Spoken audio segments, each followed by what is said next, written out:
India கூட்டணிக்கு தலைமை தாங்குவீர்களா என்று நியூஸ் 18 நிகழ்ச்சியில் கேட்கப்பட்ட கேள்விக்கு தன் உயரம் தனக்கு தெரியும் என்று முதலமைச்சர் பதில். தலைவர் ஏற்கனவே சொல்லியிருக்காரு, என்னோட உயரம் எனக்கு தெரியும், அந்த உயரத்தின் அடிப்படையில் நான் இருப்பேன். தமிழ்நாட்டில் பலமுனை போட்டி இருந்தாலும் பலம் பொருந்திய போட்டியாக இல்லை என்றும் கருத்து.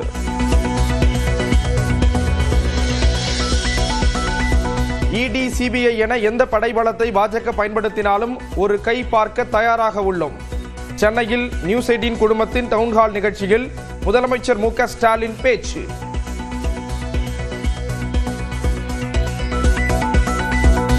பாஜக இடி, ஐடி, சிபிஐன்னு தன்னுடைய படைபலத்தை அந்த பரிவாரத்தை அழைச்சிக்கிட்டு வந்தாலும் அதை ஒரு கை பார்ப்போம்னு நாங்களும் தயாராக தான் இருக்கோம்.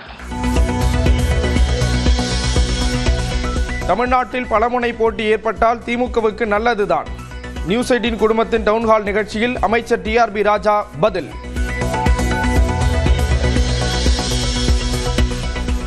பெரியாரை ஏற்றாலும் அவரது பல சித்தாந்தங்களில் உடன்பாடு இல்லை என நியூஸ் 18 டவுன்ஹால் நிகழ்ச்சியில் அண்ணாமலை பேச்சு. பாரதியார் வரலாறு முழுமைக்கும் தேவைப்படும் நிலையில் பெரியார் ஒரு குறிப்பிட்ட காலத்திற்கு தேவைப்பட்டார் என்றும் விளக்கம்.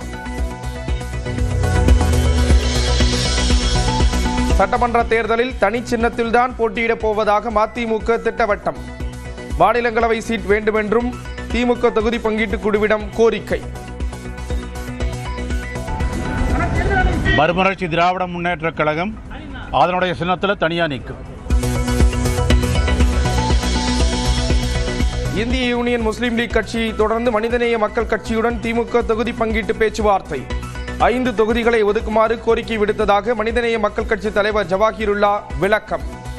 இந்த முறை 5 தொகுதிகள் மனிதநேய மக்கள் கட்சிக்கு தர வேண்டும் என்ற கோரிக்கையை நாங்கள் முன்வைத்திருக்கின்றோம்.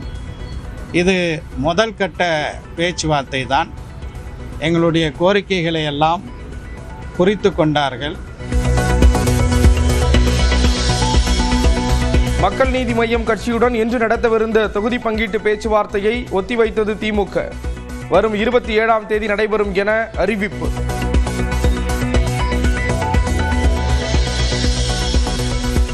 தொகுதி பங்கீடு குறித்து பேசுவதற்காக வருகிற 26ஆம் தேதி தமிழ்நாடு வருகிறார் மத்திய அமைச்சர் பியூஷ் கோயல். சென்னை அமைந்த கரையில் தேர்தல் பணிமனை திறப்பு விழாவிலும் பங்கேற்கிறார். வேலூரில் விஜயின் பரப்புரை கூட்டத்திற்கு அனுமதி சீட்டு இல்லாமல் அத்துமீறி நுழைந்த தொண்டர்கள் தடுப்புகளை உடைத்துக் கொண்டு உள்ளே சென்றனர்.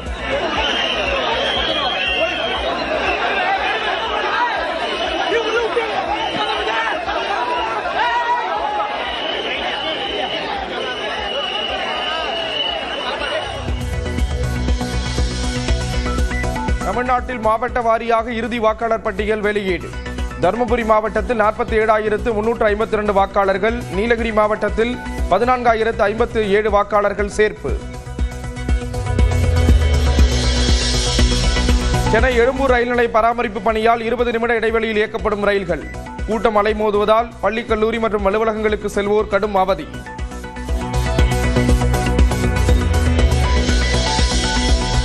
சென்னையில் சவரனுக்கு 1,440 ரூபாய் உயர்ந்த ஆபரண தங்கம் விலை. வெள்ளி விலையும் கிலோவுக்கு 10,000 ரூபாய் அதிகரிப்பு.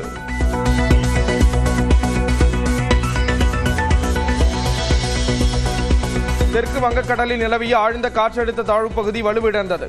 அடுத்த 24 மணி நேரத்துக்கு வடகிழக்கு நோக்கி நகரும் என கணிப்பு. மேற்கு தொடர்ச்சி மலையை ஒட்டிய மாவட்டங்களில் இன்றும் நாளையும் மிதமான மழைக்கு வாய்ப்பு. வரும் 26ஆம் தேதி தென் தமிழ்நாட்டில் மிதமான மழை பெய்யும் என வானிலை மையம் கணிப்பு. ராமநாதபுரம் மாவட்டம் பாம்பனை சேர்ந்த 12 மீனவர்களை சிறைபிடித்த இலங்கை கடற்படை. தலைமன்னார் கடற்படை முகாமிற்கு அழைத்து சென்று விசாரணை.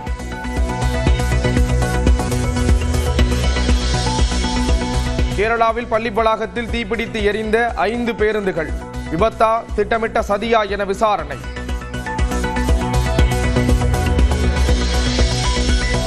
இன்றுடன் 4 ஆண்டுகளை நிறைவு செய்யும் ரஷ்யா உக்ரைன் போர். உக்ரைன் மீது விடிய விடிய தாக்குதல் நடத்திய ரஷ்யா.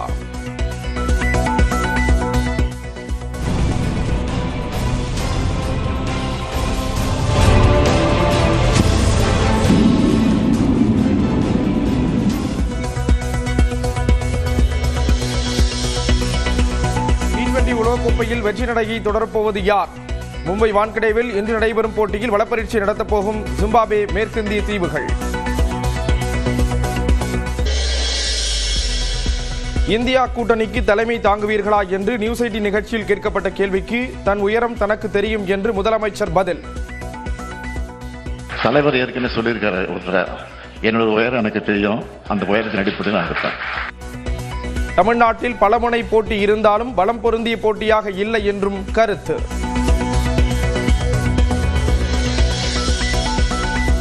இடி, சிபிஐ என எந்த படைபலத்தை பாஜக பயன்படுத்தினாலும் ஒரு கை பார்க்க தயாராக உள்ளோம். சென்னையில் நியூஸ் 18 குழுமத்தின் டவுன்ஹால் நிகழ்ச்சியில் முதலமைச்சர் மு.க. ஸ்டாலின் பேச்சு.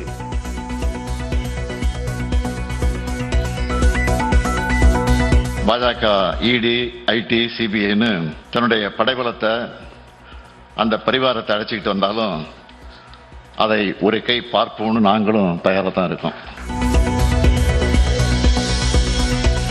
தமிழ்நாட்டில் பலமுனை போட்டி ஏற்பட்டால் திமுகவுக்கு நல்லதுதான். நியூஸ் 18 குழுமத்தின் டவுன்ஹால் நிகழ்ச்சியில் அமைச்சர் TRB ராஜா பதில்.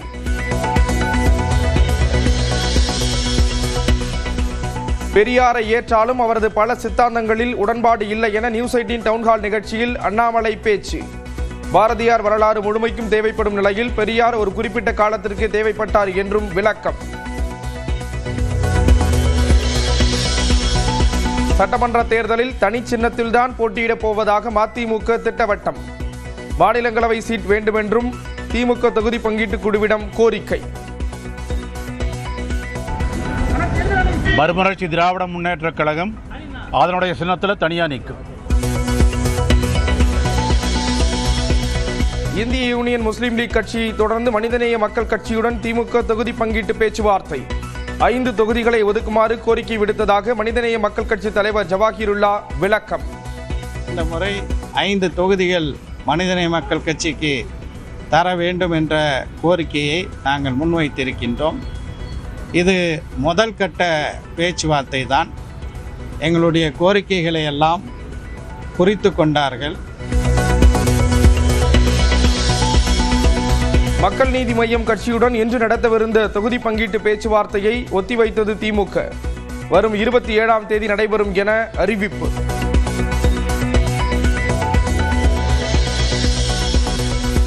தொகுதி பங்கீடு குறித்து பேசுவதற்காக வருகிற 26ஆம் தேதி தமிழ்நாடு வருகிறார் மத்திய அமைச்சர் பியூஷ் கோயல். சென்னை அமைந்த கரையில் தேர்தல் பணிமனை திறப்பு விழாவிலும் பங்கேற்கிறார். வேலூரில் விஜயின் பரப்புரை கூட்டத்திற்கு அனுமதி சீட்டு இல்லாமல் அத்துமீறி நுழைந்த தொண்டர்கள் தடுப்புகளை உடைத்துக் கொண்டு உள்ளே சென்றனர்.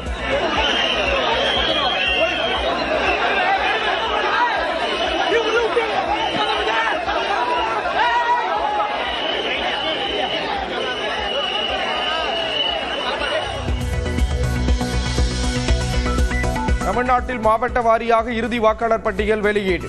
தருமபுரி மாவட்டத்தில் 47,352 வாக்காளர்கள், நீலகிரி மாவட்டத்தில் 14,057 வாக்காளர்கள் சேர்ப்பு.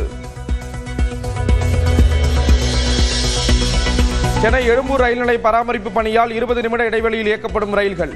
கூட்டம் அலைமோதுவதால் பள்ளி, கல்லூரி மற்றும் அலுவலகங்களுக்கு செல்வோர் கடும் அவதி.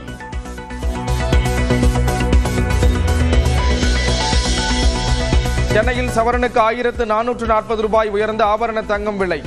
வெள்ளி விலையும் கிலோவுக்கு 10,000 ரூபாய் அதிகரிப்பு.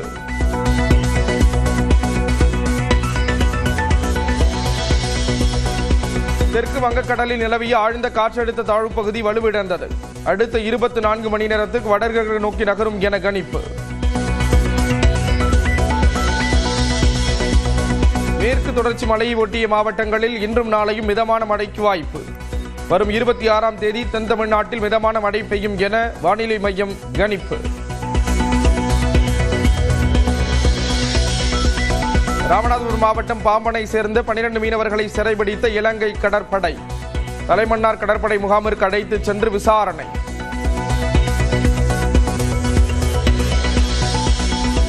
கேரளாவில் பள்ளி வளாகத்தில் தீப்பிடித்து எரிந்த 5 பேருந்துகள். விபத்தா, திட்டமிட்ட சதியா என விசாரணை.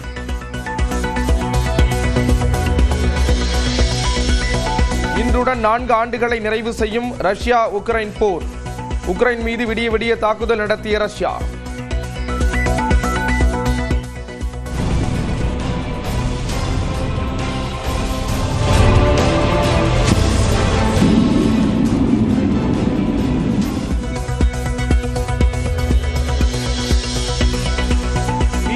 உலகக்கோப்பையில் வெற்றி நடையை தொடரப்போவது யார்?